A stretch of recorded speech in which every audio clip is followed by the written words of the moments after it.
Good morning, ladies and gentlemen. Welcome to the Frame Generator Deep Dive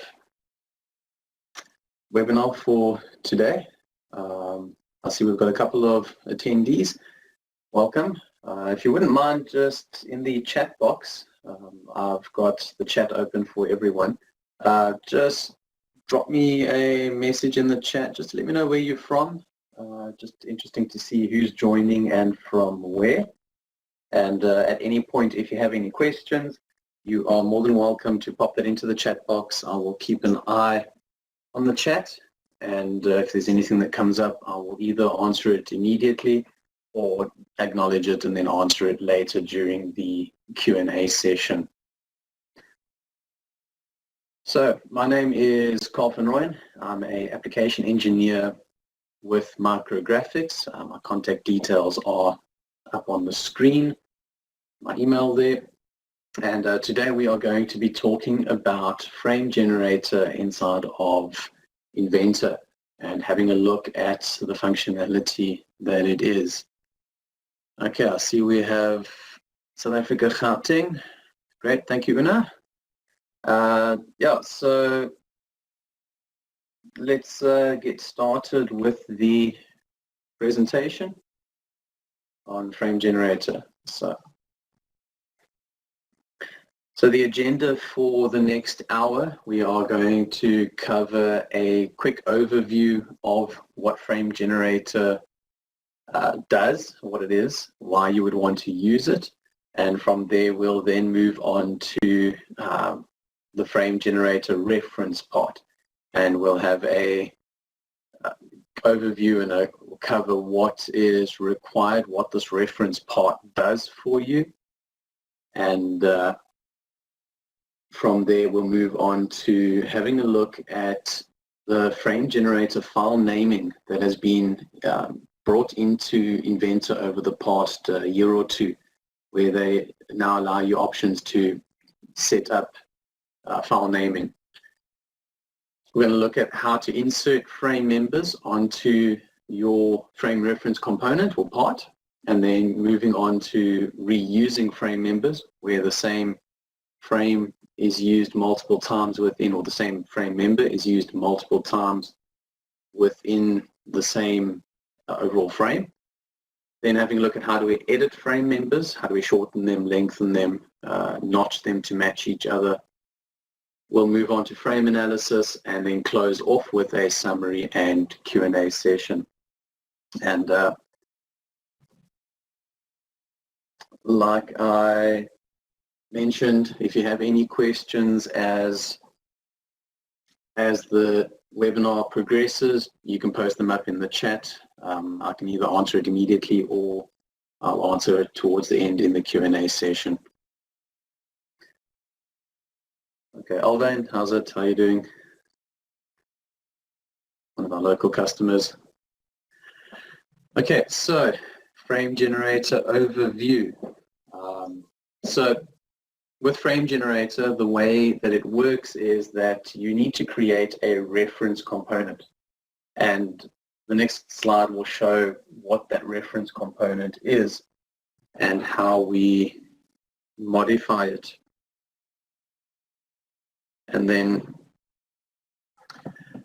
once you've created that reference part, it is good to keep in mind, or while creating that reference part, it is good to keep in mind that you may want to be able to change it with parameters. If you are expecting a lot of design change, and within the progress of creating the frame, you may want to create that reference part with parameters. So once you've created the reference part, it's editable with the parameters for things like your height, your width, depth of the frame. We would then look at the naming, and from there we'll move on to looking at tools on how to insert those frame members, tools for modifying the frame members, and then also looking at the frame analysis. So the overview here basically following along with the agenda.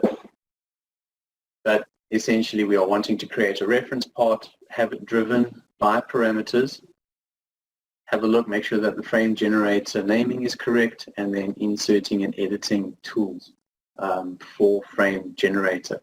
And to give you an idea of the outcome, the end product that you will get with frame generator, we can see here on the right hand side this platform could be designed up in frame generator. If you're looking at the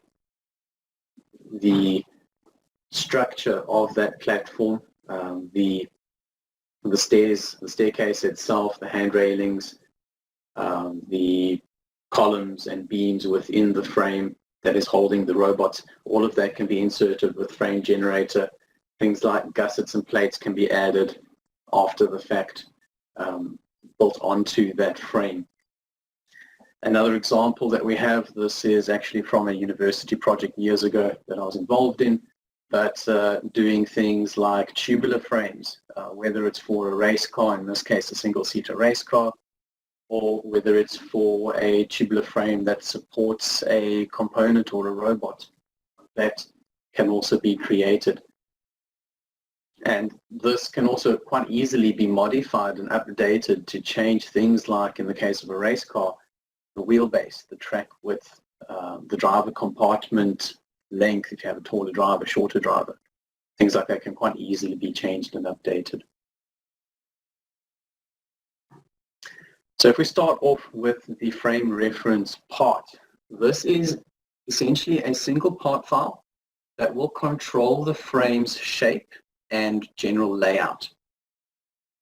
So you would have, let's say, a hand sketch or an idea of the frame that you want to create, its rough shape and size.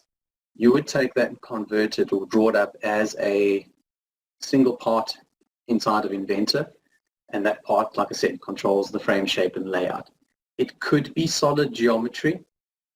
So if we have a look here on the right-hand side, there is a screenshot of a solid model. It's just a sketch and an extrusion. And it has some sketches on top of it as well. That could be used to create a catwalk.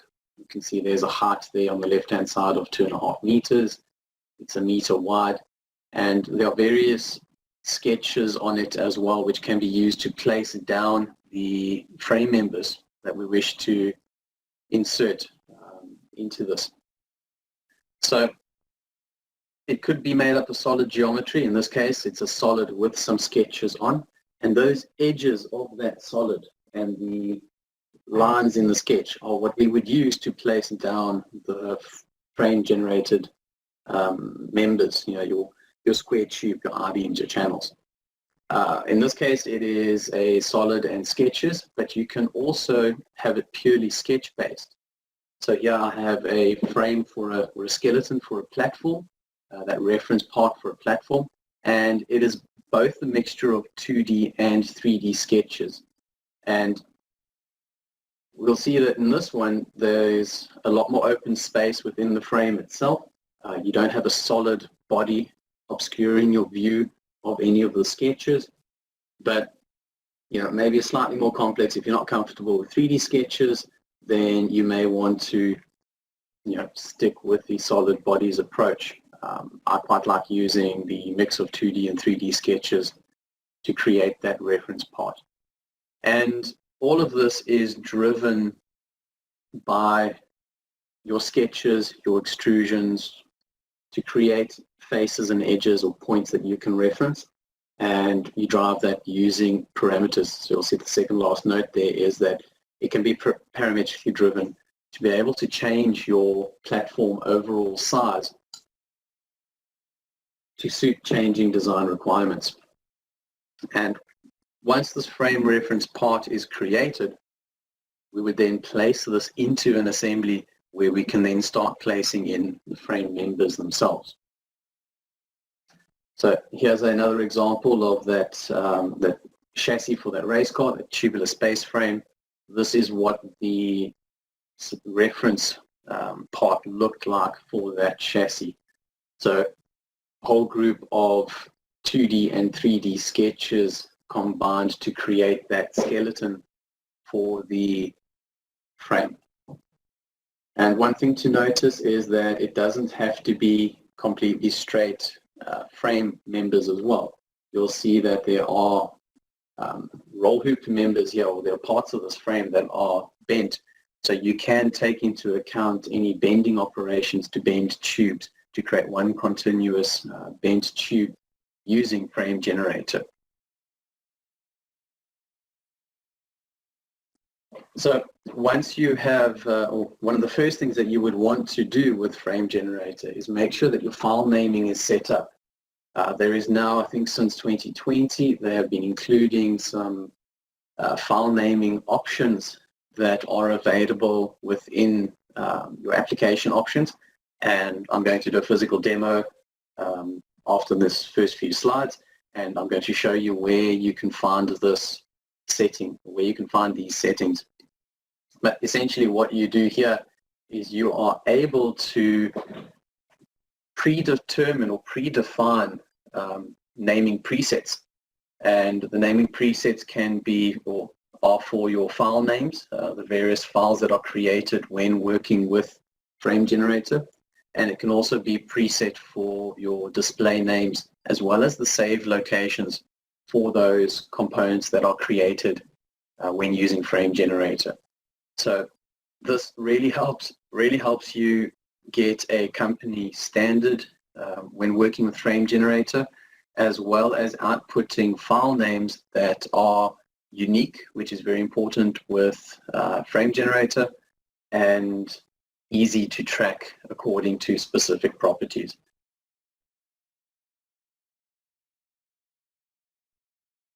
Once you have set up file naming, you have your reference component, you then look at placing that reference part or component into an assembly, and from there you would look at inserting frame members.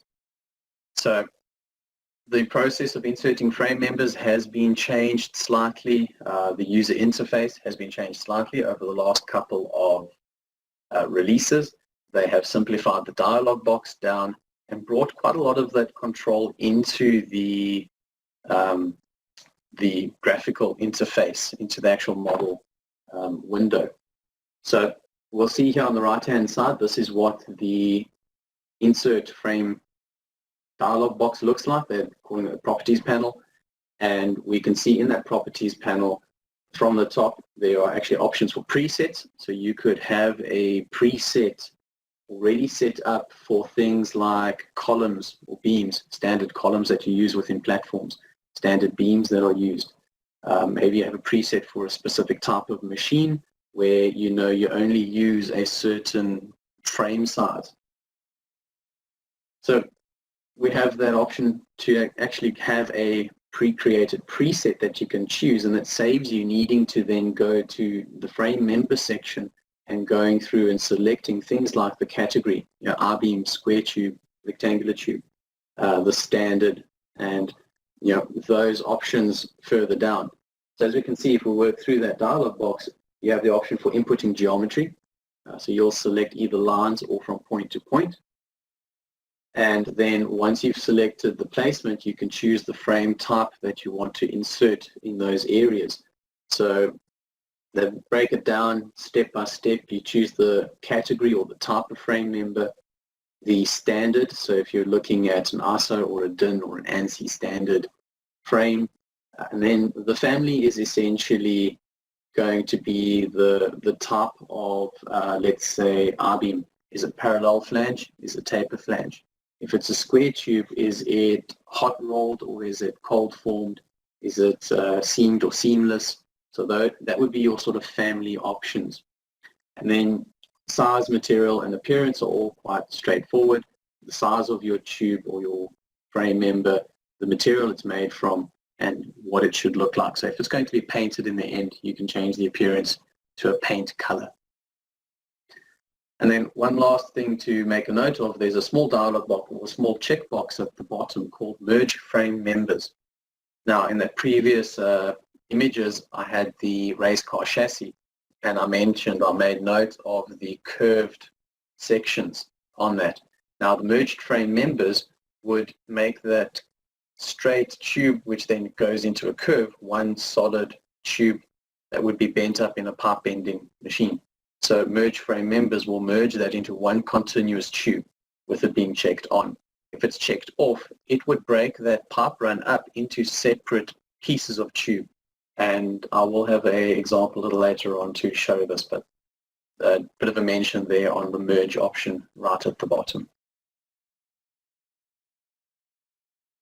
Then also part of the insert frame members, so kind of continuation of the previous slide, we are now looking at the orientation, how you would actually place a frame member down into your assembly. So in the previous slide, we saw that there was an option to select a line. You would select that line, and that would essentially be the center line of your frame by default. Now, that line or edge that you select is then positioned according to the image on the right-hand side there, where I've got an I-beam as an example, and you can choose any of those white points to position that I-beam on that point, to move the actual location of the I-beam. And part of this, you're also able to rotate the I-beam and also change its offset. Well, I say I-beam, it could be a square tube, angular tube, that frame member. You're able to offset it in different directions as well as change its rotation. And there is also an alignment option to be able to align that member to other existing geometry. Maybe it needs to rotate to a specific angle. You can use that alignment option to align that to that angle. So these slides are just a quick overview of those various steps in the process. What I'm going to do is, after going through the reusing options here, we'll do a live demo on that process. One of the things that I think is underused in Frame Generator is the option to reuse frame members. So if you're looking at a platform where the platform has 6 legs, those 6 legs may be identical. And so users would generally go and place down a tube on each leg or a frame member on each leg. And that will create 6 individual part files on the hard drive. And those would be seen as 6 individual parts. So your bill of materials will count 6 items of a quantity of 1 each. If you use the reuse frame member option, you place down the first leg or the first column, and you can then say, okay, I want to reuse this first column on the other locations. And so it is essentially placing in 6 instances of that first column. The rub here with this is that if you make an edit to the column, that column edit is then seen on all 6 columns. So if you do have a column that has a hole drilled into it for a bracket that's specific to that column, that would then have to be a new file so that you don't have that hole drilled in all of the columns. And once again, with the reuse frame members, we have the same placement options as we did with inserting a frame member. So now it's time to go into a demo, and so I'm going here into Inventor. And within Inventor here, first thing I'm going to do is just show you a couple of reference frames or reference parts that I've created.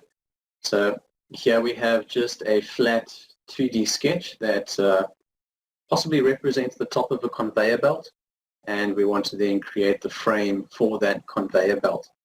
And what I've done here is I have created this 2D sketch and driven it by parameters. So I can go up here to the parameters dialog box, and in the dialog box I have parameters to control things like the width of the conveyor belt. Change that to 800, and we'll see the width of the conveyor belt changes. Maybe 600, make it a much narrower conveyor belt. We can then change things like the radius of that turn, currently 2.5 meters, and make that a 2 meter radius, and things like the length coming in and out of the corner as well. Those are all all editable through the parameters. And good thing to do is to test that within the part before placing it down into your assembly so that you are sure that those changes will work.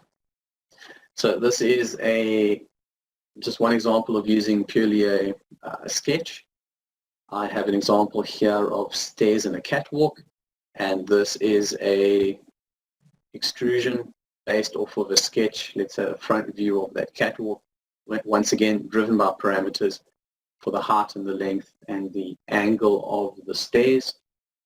And then on top of that we have various sketches placed down to position other frame members. So all of these edges here can be used to place frame members down.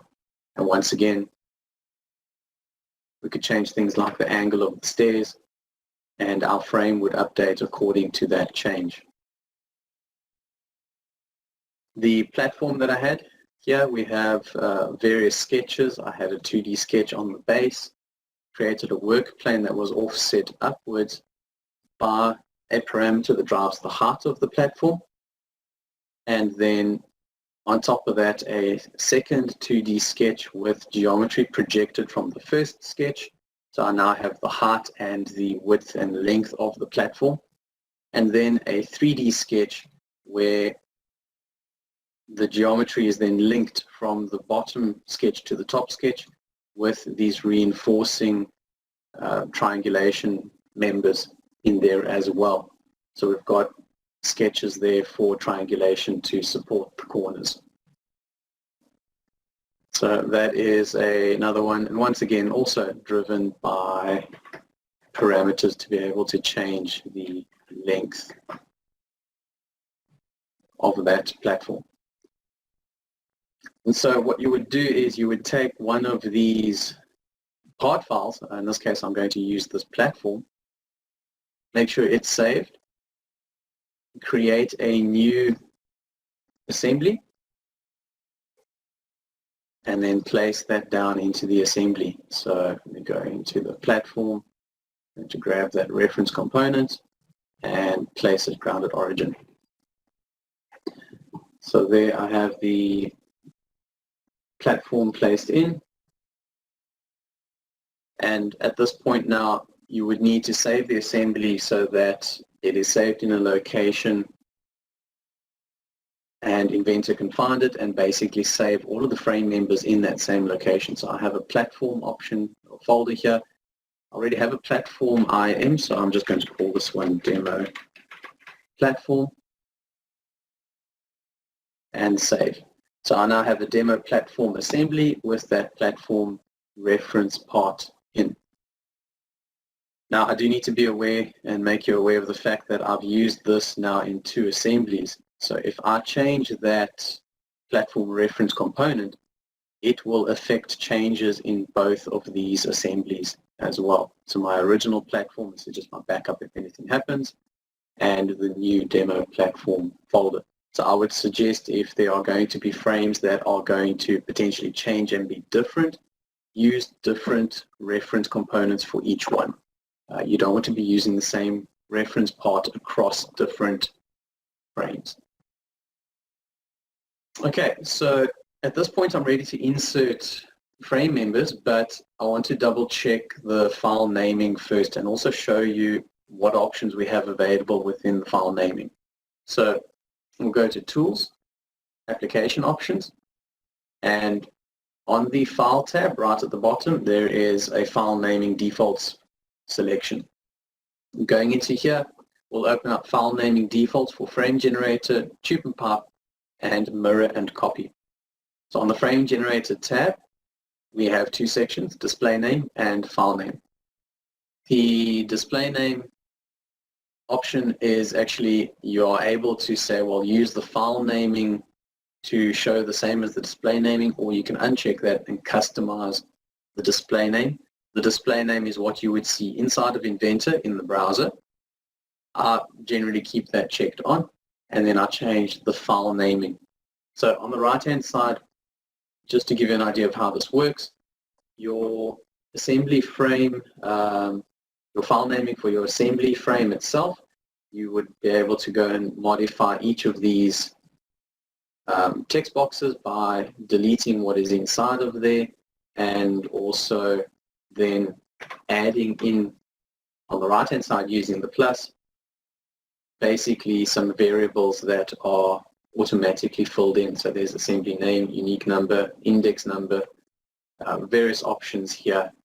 Throw the unique number in there, and we can see a preview. It's going to be called assembly name with the word frame. That's a set text and a unique generated number.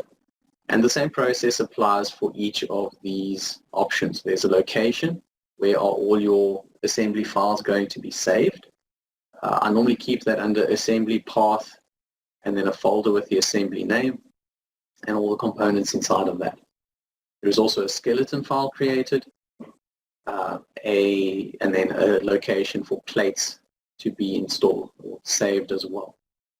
So your file naming here can be modified as required to suit internal, let's say your internal standards, and we did okay through all of that, and you could then start inserting your frames.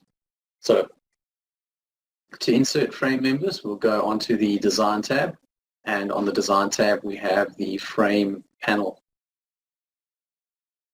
So selecting the Insert Frame Member option here will bring up that Properties panel that I had shown you.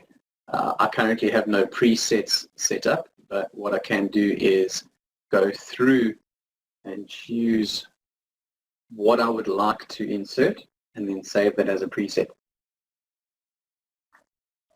So the placement here, let's go ahead and first select some placement. Currently it's set to select line.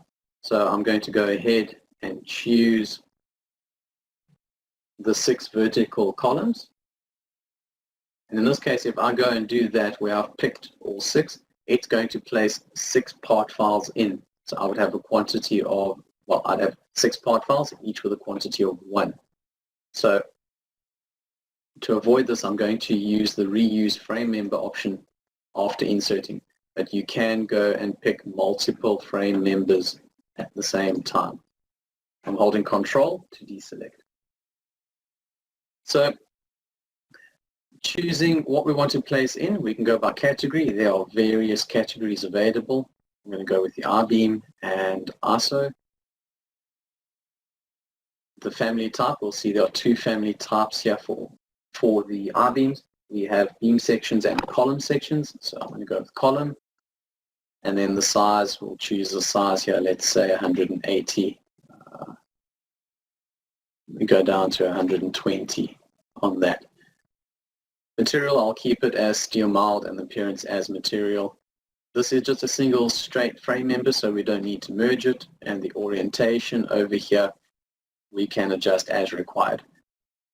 Just to come right back to the top of this box, there's actually a zoom option here, which is reasonably new. And this is quite nice because the first option zooms into what we saw on the in the presentation.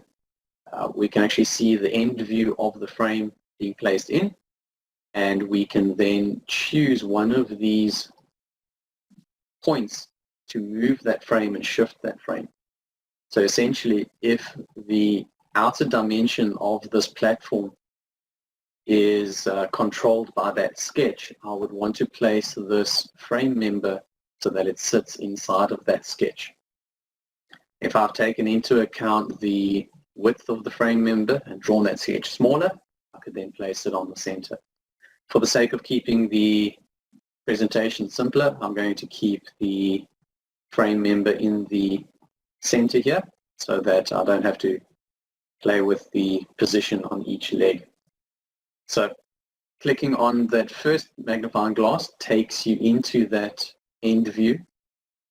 Clicking the plus magnifying glass will take you back to a previous, or zooms to a previous one, ISO view of that manipulator. And then clicking on the last icon there will actually return you to the initial view. So if I'm looking at this from here, I then zoom into that manipulator and then click return, it will return me back to the view that I was in initially. So those are some new improvements there. I'm going to go ahead and hit apply here on the bottom right hand side.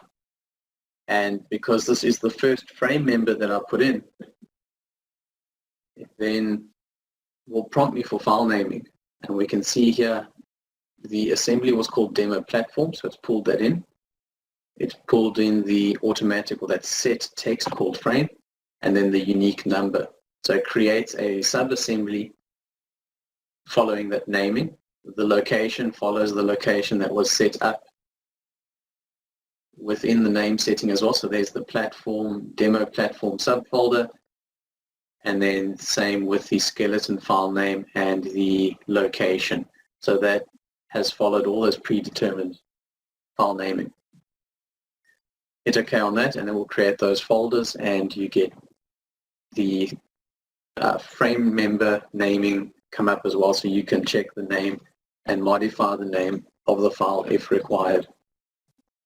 Hit OK, and that will insert into the design. Another option here is also to specify the location between 2 points. So if I need to have a horizontal member placed through the center here where I don't have a line, I can use that 2 points option to pick those 2 points and have that are being placed between those 2 existing points. So you don't need to have an actual edge, but just 2 points that you can go between. And then once we place down that second file, because our assembly and skeleton files have already been created, we don't get any prompts for saving that again. That's a once-off. Now, if you are working with sections that are asymmetrical, something like a channel, and you pick a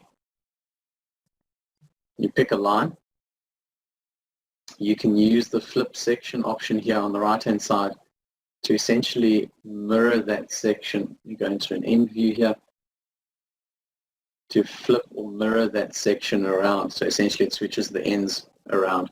There's a nice little tool there, especially when working with things like angles and unequal angles. It can be a bit of a nightmare trying to rotate this around and get it into the correct position using just the manipulators. So we have various manipulators in the graphics window as well that you can grab and move, and you'll see the dimensions come up, and you can go back into the properties panel or double click on those dimensions and actually edit those as required. So double click on the 35 degrees, I'll set that at 45 and hit enter, and that rotates the model around. If I now switch ends, we can see that those offsets and rotations flip to the other side as well. So you can change them either in the properties panel or in the graphics window. Okay, so what I'm going to go ahead and do here is cancel out from that one there, and we'll move on to looking at reusing frame members. So I've placed that first column in, but then I want to reuse it in multiple locations, and I actually notice here that I actually want to rotate it around 90 degrees. So it brings me up to some of the editing options first. There's an option, if we click the drop down, up here, change. So I can use that change option to grab that frame member and modify its properties. I could change it out to a square tube if I wanted to. I could change the category basically. In this case, all I want to do though is change the rotation. So I'm going to go in here and just rotate that around 90 degrees. Hit OK, and that updates the position of that frame member. The reuse option, it's quite straightforward. You select your reuse, select the frame member that you want to reuse, and then you go ahead and select where you want to reuse that frame member. So pick on each one of those, and as needed, you can adjust placement and orientation using those same controls as the original. And so this is now going to reuse that file. So it's reusing the same part on the other 5 legs. I'll hit OK, places them in. And one thing to notice is that that group of reused components is now grouped up together. So we have the original file, and that icon now shows that it has been reused in those other locations. So any change to the original will affect all of those. So we have the option there to reuse that frame member across the platform. I'm going to go ahead and just insert a set of columns around a set of beams around the top. And one nice option here that I always tend to forget about is this little eyedropper, the property eyedropper. You can see I had angles selected, and I was going through here finding I-beams and finding the correct standards, but I already have one of those beams in. So I can use that eyedropper and select that beam, and it then loads its properties into the property panel. So there's no need to remember what you put in there. You can just use the eyedropper to grab the properties of that. If I grab this column, we'll see that the SB, or the size SB 120 by 12, will change to an SC 120. So we can quite easily use the eyedropper to pick up properties from the previous component, and we'll go in and place those down. Get a dialog box. In this case, they're all going to be individually placed down part, so we're going to get 4 extra part files, and we're naming for those 4. And so there we have the frame. Now, to come back to the platform reference part itself, if I go ahead and change a parameter here, let's say we lengthen the platform to 5 meters, and we change the width to, let's say, 4 meters, and the height to, let's say, 2.5. We can easily go back to that demo platform, hit the update command, and those frames update to match that new updated platform reference. So quite quick and easy to make those required changes within that part as far as the size goes. Now going forward with your frame generated components, with having to edit these, we have various options to edit. And I quickly just want to skip back to our commands here, or our presentation. So we would be looking at editing these frame members now. We have them all in the model, but they are overlapping in the corners, and there are no end treatments. So we'll be looking at end treatments and how to modify frames, and also specifically with frame generator components, looking at using edit with frame generator and delete with frame generator. So frame generated components need to be edited or deleted specifically with the delete with frame generator and edit with frame generator commands. The reason for this is that if you delete a frame member, it has an end treatment applied to it, and that end treatment may affect other frame members. And so by deleting with frame generator, it will delete those end treatments as well and update any other affected frame members as well. The edit with frame generator, by right-clicking on a beam here and choosing edit with frame generator, will once again bring up the change frame properties panel. That is the same panel that we saw when using the change option at the top here and choosing the frame. So bear that in mind when deleting or needing to change a frame member. I change my selection priority to part priority and right-click on a frame member and choose the standard edit option, or even open it. Then I would be viewing it with your standard 3D modeling environment, and I could go ahead here and add sketches and extrusions and holes to modify this frame member as needed. Maybe I need to drill a hole through it for a bracket. So I'll pick a location for the hole. Let's change the size here just a standard clearance hole and make that 18. So we can see the hole drilled through the frame member. And if we go back to the platform, let's have a look if we can find it. There it is over there. And that frame member wasn't reused, so it doesn't show up in any of the other frame members. Okay, one thing I also like to do at this point, if I'm happy with putting in all the frames, I'll then go and hide, switch off the visibility of that frame reference. Okay, so end treatments and editing. The frames themselves, you can do commands like Mata, and what I like now with the upgrades that they've done to the frame generator environment is that you can select multiple frame members to Mata, and it will cut all the intersecting edges and Mata all of those corners. So if I do that all the way around, we can see that those Matas are created on each corner. Okay, so that is the Mata command. You are able to quite easily update or select all of them. I want to cover specifically the notch command because there's been really good updates with the notch command where you can create or use a what they call it, a custom art template. So the behavior for your notch, when you select the frame member, your first selection is the member that will get notched, and then your notch tool is the member that it has to be trimmed to match. By default, it trims it to exactly match. Now, in the case of this, you're going to have a guy who's going to sit there and have to trim that to match exact, and it's not going to come out very well. It's going to waste time.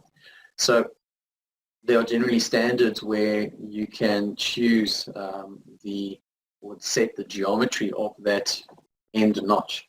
And so I just want to change my color here. See, it's not showing up very nicely on the screen. So let's just go to presentation. So when creating that notch, let's say between two I-beams, you'll have a basic profile option or a custom template. So I'll go to the custom template option, and we'll then see that that notch profile can be edited and you can change the values available. So I'm going to go ahead here with a 20mm step down. The profile updates in the preview, and a chamfer in the corner. I'm going to go ahead with a 5mm chamfer and a 5mm gap to the next frame. And that updates and creates that notch profile in the corner there. Let's just switch that one off so we can see the notch profile created there. So it's a much more realistic, easier to manufacture notch there versus the exact matching profile, which is generally used for tubes when creating fish mouths. So various options. We just cover one more here on the frame ends, and that is the corner joint option. I think they've actually renamed this one as well. Corner joint allows you to choose a frame that is going to extend to the end of the platform.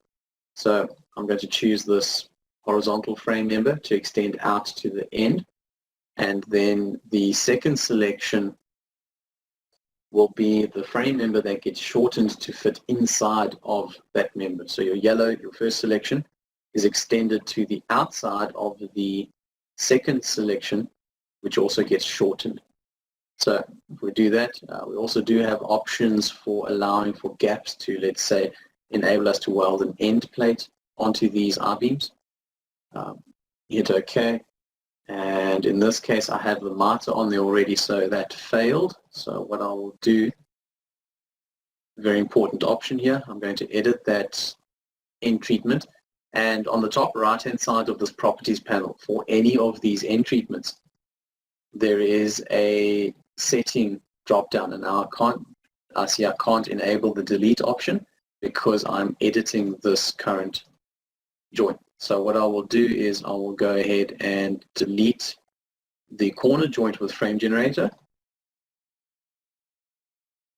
and I'll go to the other frame member as well, and we see that that miter has failed. So what I'm going to do here is go again with the corner joint, enable the delete existing end treatments option, so we'll see it's checked. So now when I select these two, it will delete the miter corner joint and apply the corner joint itself in there. So it deleted the miter end treatment and applied the corner joint. So if you already have an end treatment applied, just be aware of that. The delete existing end treatment option, you may want to switch that on so that you can then apply the new end treatment. So they've just trimmed that one back to match the inside of the column. Okay, so one of the options here is to also change reuse. So if I want to change one of these reused files, I can grab that and then also change it as required. So basically changing its orientation and modifying its position. So the change reuse option allows you to change that reused orientation rather than using the standard change option.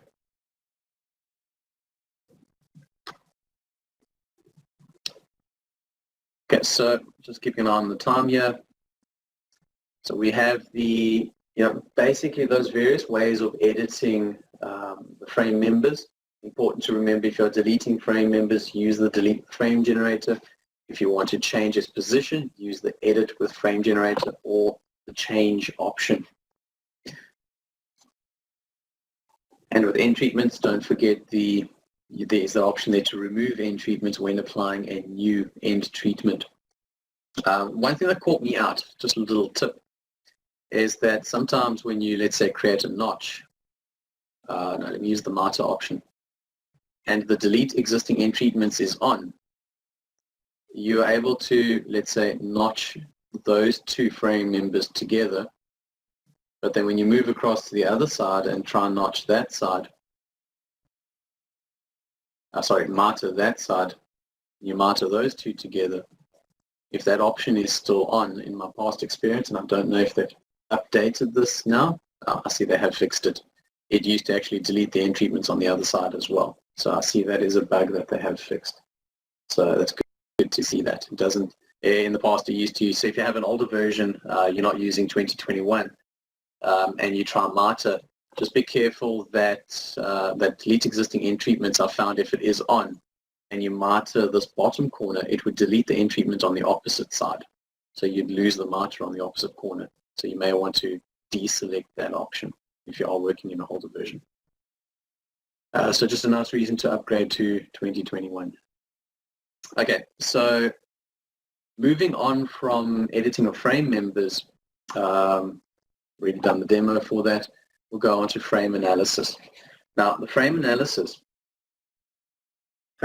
tool allows you to analyze a frame reasonably quickly. If you think of these frame members, they are long, thin components, and trying to mesh that component using the standard stress analysis tools would take a long time. You'd have to create a very either a very coarse mesh, which won't give you good results, or a very fine mesh to get enough mesh across the flanges that it takes a long time to calculate the mesh and calculate your results. So frame analysis uses what's called a 1D analysis method.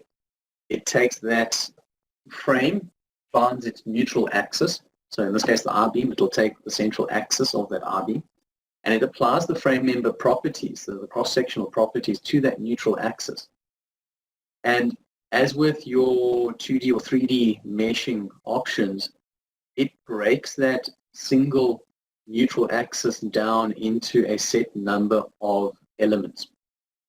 So if you had a meter long beam, it would break it down. Let's say you could break it down into 100 elements. If you were doing a 3D analysis, it could be a couple of thousand elements. So it does a 1D analysis method, which is faster than thin bodies or the meshed solid, 3D meshed solids. So you can get your results reasonably quick.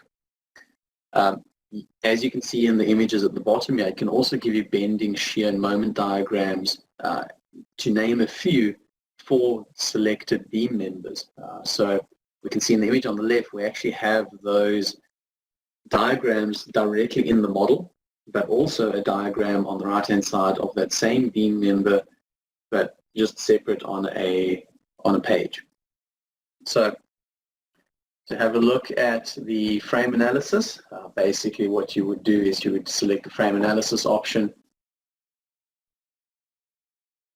Give it a second here just to enable this environment.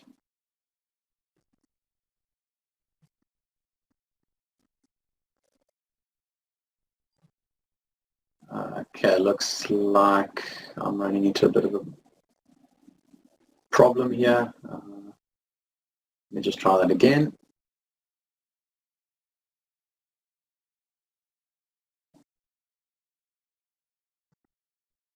So I just want to wait for this to load. Let me just go have a look. So you would create your simulation, and I did this yesterday to get all the images, and there we go. Okay, now it's come up. For some reason my PC is a bit slow. So we'll go create simulation, give it a name. In this case we want to do a static analysis. We're just going to apply load onto this, and it collects all the beam information and finds the center lines and applies the properties to those beams. You're then able to go add your constraints, and this is quite simple because it is broken down into these basically straight lines, and I actually see I've lost an element somewhere along the line there. So it's broken down into these straight lines, and you can pick the end nodes where you want to, let's say, fix these down into the ground. You have various constraint types. Your fixed pin, floating. You have forces. You can put a single force on a node or on the center of a pipe, a frame. You can also do continuous load. So I'm going to apply a continuous load of 1,000 newtons per millimeter on both sides of this.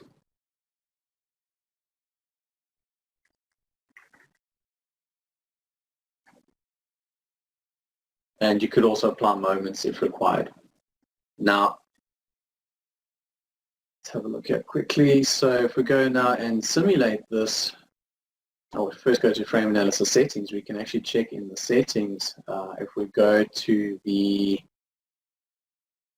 solver, we can actually set now how many beam points or how many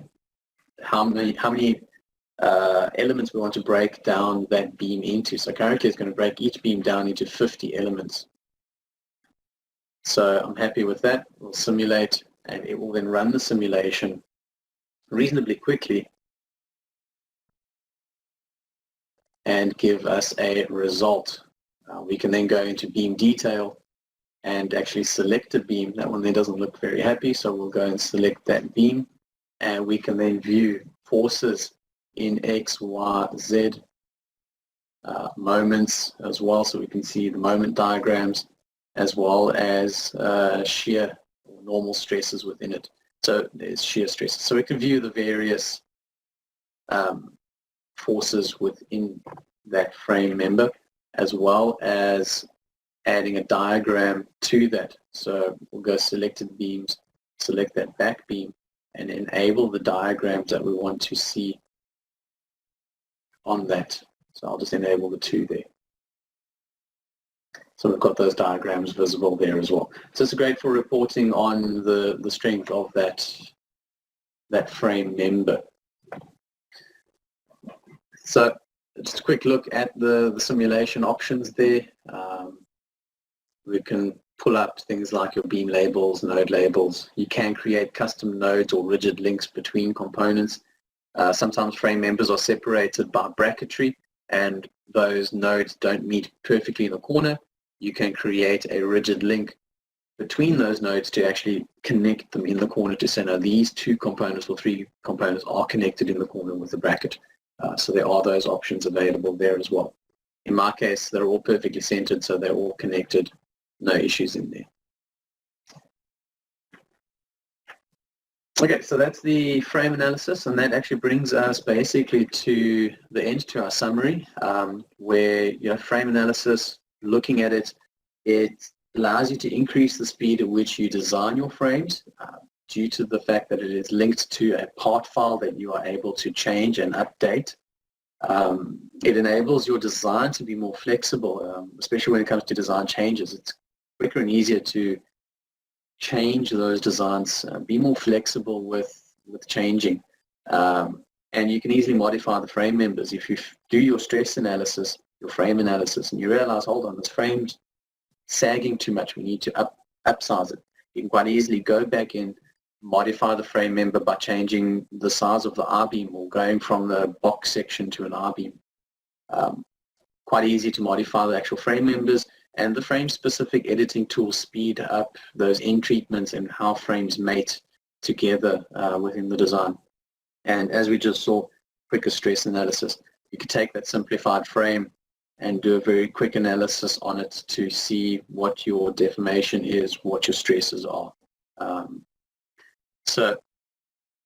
Finishing off here with 4 minutes left for questions. That is your quick summary on frame analysis. We'll move into Q&A, so I don't keep you past the expected time frame for the webinar. I see there haven't been any questions throughout the process of the webinar. If you do have anything, you're more than welcome to drop a message in the chat to ask a question, and then I will cover that as best I can.